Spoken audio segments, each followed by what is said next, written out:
see it, and normally you can't smell it, but you certainly can feel it. Wind and air, two of the most important forces in Formula One. Aerodynamics is now the most important item on the car. Aerodynamics is the single biggest item that we can change. The key to this is downforce. The car needs to stick to the road. Downforce is simply the force acting down on the ground. On this particular car, this is just a model of an F1 car, 50% model. We have a force which acts down on the ground to keep the car fixed to the ground, glued to the ground as it's going around corners. And these guys have a real nose for downforce. As air hits the nose of the car, it's channeled to all subsequent parts. Particularly important are the wheels. It also is a mechanism for directing the air away from the tires. The tires are one of the main drag items on the car. From a legality perspective, we can't put covers over the tires. We have to have a way of getting the air around the tire and over the tire. The rear wing, just like the front, generates downforce. So the front wing generates the front downforce, the rear wing generates the rear. There are also about 20 different settings for the rear wing. You'll see various hold positions on the rear wing.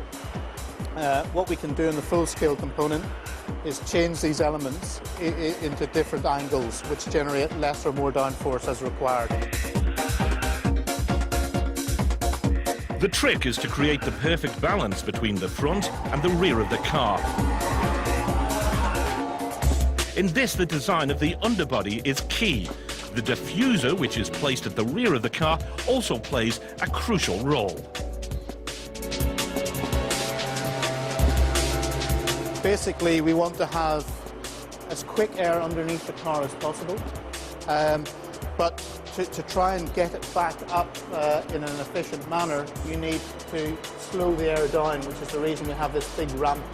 If you look sort of in this region, you can see this sort of angle, this ramp, so the air is effectively, the sucked air from underneath the floor is coming out here. About 40% of the downforce is generated by air accelerating on the underbody, making the car literally stick to the road.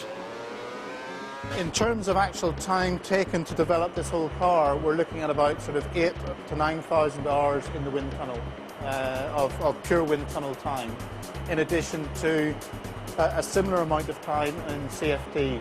CFD is our computational fluid dynamics, which is the numerical wind tunnel. It's using computer programs to solve the airflow over the car. With all the virtual work and tech talk out of the way, it's time for real-world testing.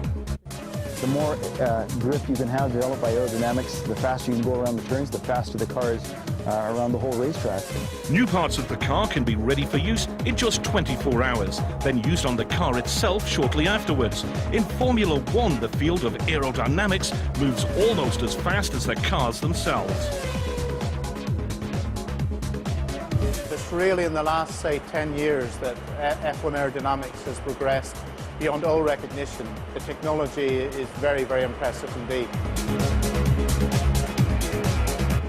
The aerodynamic team are therefore always searching for the elusive eddy current that could make their car just a few milliseconds faster, so they can leave the competition behind in their slipstream.